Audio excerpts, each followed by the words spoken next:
Victor, o primeiro ponto que eu queria jogar no teu colo aí, o primeiro problema vamos lá, vamos montar uma linha de raciocínio aqui, onde eu sou incorporador, contratei o escritório de arquitetura XY, e esse escritório de arquitetura XY não tem dentro da sua equipe pessoas com um grau de maturidade para fazer BIM. E aí, quando eu falo BIM, é BIM de verdade, não é fazer um modelozinho que é ou uma maqueta eletrônica, ou que é um modelo que só vai ter um grau de maturidade, que só vai servir para projeto de prefeitura.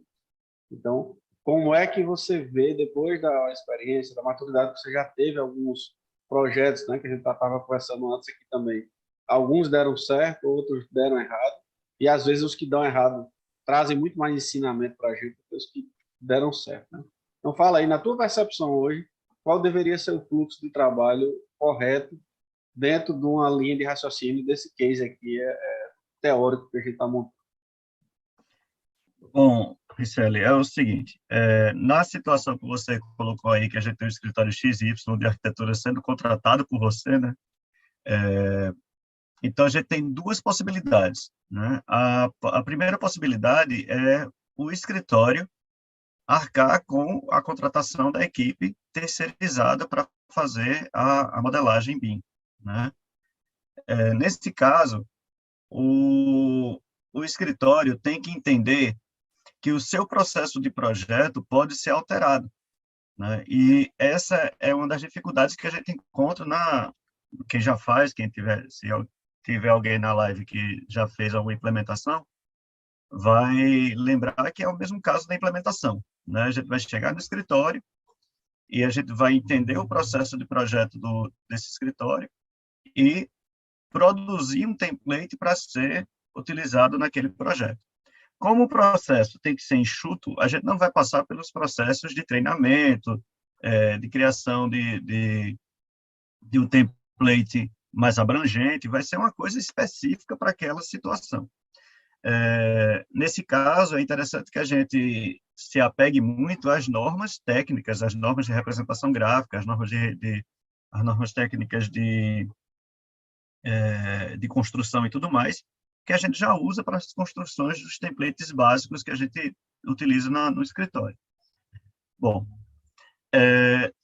nesse processo, o escritório tem que ter um contato com o escritório terceirizado, eu vou me colocar como um escritório terceirizado aqui, certo?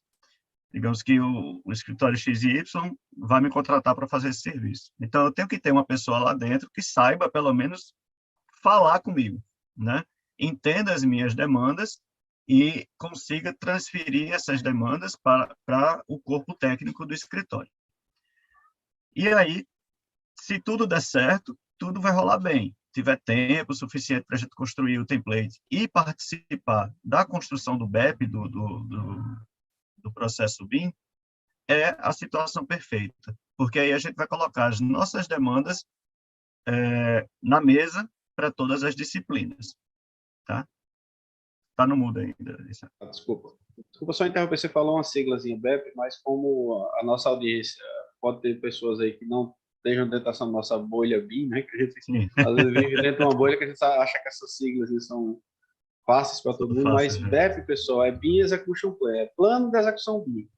Então, é um documento que, sem esse documento, o fluxo de trabalho de forma colaborativa e integrada, ele é muito prejudicado, porque ele nesse documento tem várias explicações, né? O que deve ser modelado, em cada fase, como deve ser modelado, quais parâmetros deve ter em cada família, em termos de prazo, o local da origem dos projetos, ou seja, tem várias informações para esse processo de trabalho colaborativo, os usos do modelo. Então, assim, tem várias informações que, sem esse documento produzido e conhecido por toda a equipe que está desenvolvendo aquele projeto, acaba prejudicando. Então, desculpa aí intervir, mas pode continuar.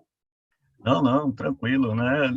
Às vezes eu me esqueço que a gente tem que lembrar de falar sobre as siglas. Bom, montando o cenário B. O cenário B foi o cenário que a gente teve a oportunidade de trabalhar em conjunto, que é o cenário quando a construtora contrata a equipe de modelagem de arquitetura em BIM, né, ou as demais modelagens de BIM, e ela fica responsável pelo processo de elaboração do modelo. Nesse caso, qual o gargalo? O gargalo é o projeto arquitetônico, né, porque vindo do escritório, ele tem que vir completo, ele tem que vir detalhado, quase que detalhado, né? Para que a construtora faça o quê? A compatibilização, praticamente, porque todo mundo sabe que a construção de um modelo em BIM, né, é uma construção virtual. Esse é a grande sacada da metodologia, né? Então, a gente vai colocar os elementos lá dentro já com suas características construtivas necessárias para as nossas necessidades, né? Que pode ser orçamentação, compatibilização, enfim, né? Análises e aí por diante.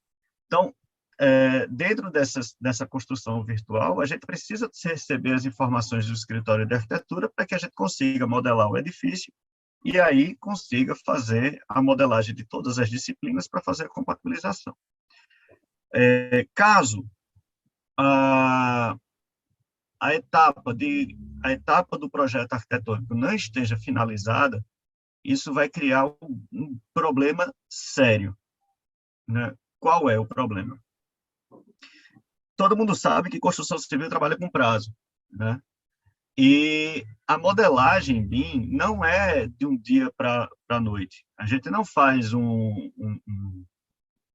arquivo modelo, um template, de um dia para a noite. É um trabalho complicado. A gente tem que pensar como é que a gente vai extrair os dados, a gente tem que conversar com todo mundo para saber qual o objetivo daquela modelagem. E esse processo é complexo. Então, se o projeto arquitetônico não vem pronto, quer dizer que ele não está totalmente pensado. E pode ter mudanças de projeto que acarretem muito tempo de correção lá na modelagem. E esse tempo não é igual ao tempo de resposta esperado pelas construtoras. E esse gargalo é difícil de resolver, porque termina levando a entender que aquele modelo de arquitetura que está sendo feito apenas para cumprir tabela, né?